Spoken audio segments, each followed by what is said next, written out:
It's fair to say this deal has come out of nowhere. Welcome back to Palace Mad Mason. Just been confirmed as a here we go in the last half an hour or so. Crystal Palace have signed Trevor Chalobah from Chelsea, centre-half, 25 years old, on a season-long loan. I always thought after I'd confirmed the signing of Maxence Lacroix that even though we'd sold Anderson and got Lacroix in, I still feel like it wasn't good enough defensively, like the depth, to be honest.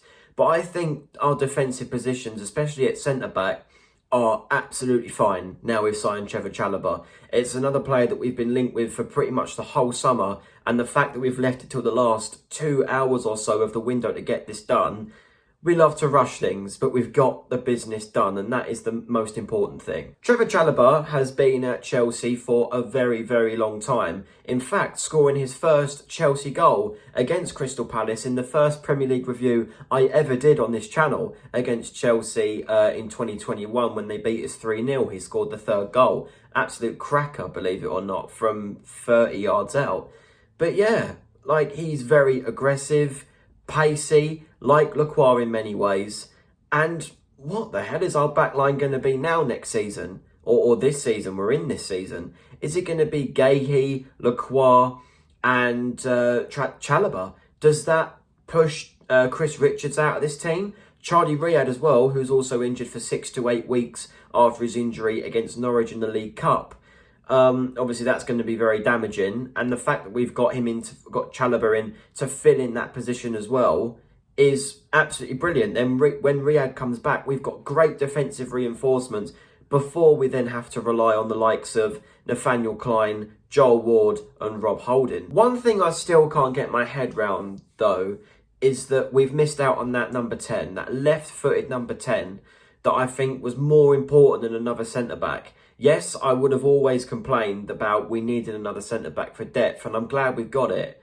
But that number 10, I think, through the last 2 Premier League games, and at glimpses in the game against Norwich, is such a gaping hole in this team.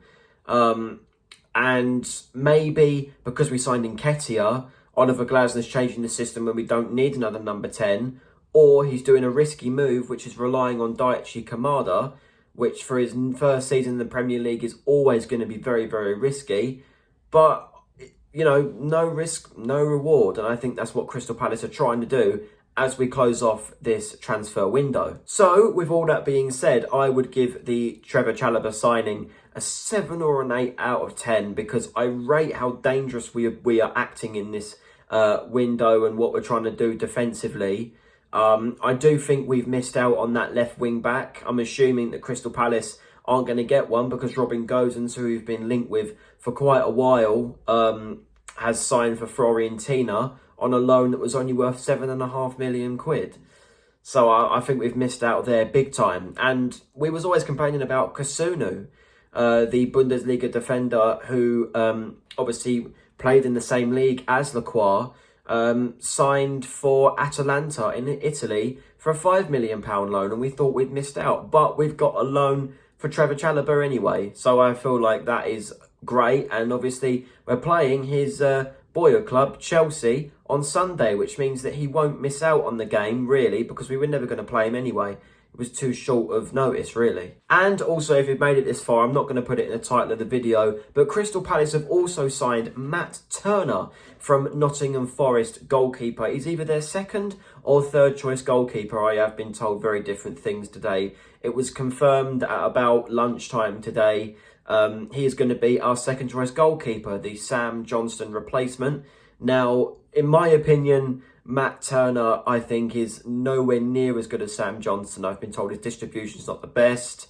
I've seen a couple of his highlights because he's been at Forest and he was at Arsenal before Forest, and it wasn't really all that good. But I think he's a better substitution option on the bench than Remy Matthews, because that's what it was going to be. Now we'd let go of, youngster really, Joe Whitworth. So I think that is a positive signing. I'm glad we got that business done and we've not broken the bank for it. It's another season-long loan, same as Chalobah. So that is promising to see as well. I'm going to very quickly mention it now. Odsonne Edouard has been booked in for a medical at Leicester City, where Jordan Ayew is going. It looks like they're building the Palace attack of old at Leicester City this season. And if that's the case, I will make a video for Odsonne Edouard tomorrow, because I do feel like he needs a video where it's just me talking about him on his own as like a good, like mentionable video, because he played for Palace ever since I made this channel. So, and he scored quite a few goals for the club. So I feel like I should really talk about Edouard in a bit more depth.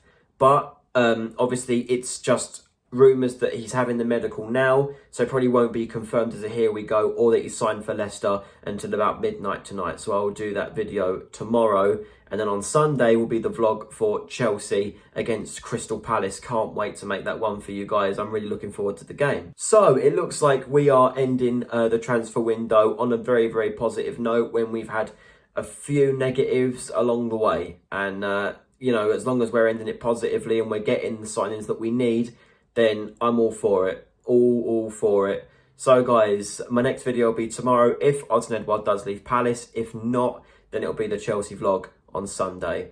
Like, share and subscribe, and I'll see you guys very, very soon, I expect.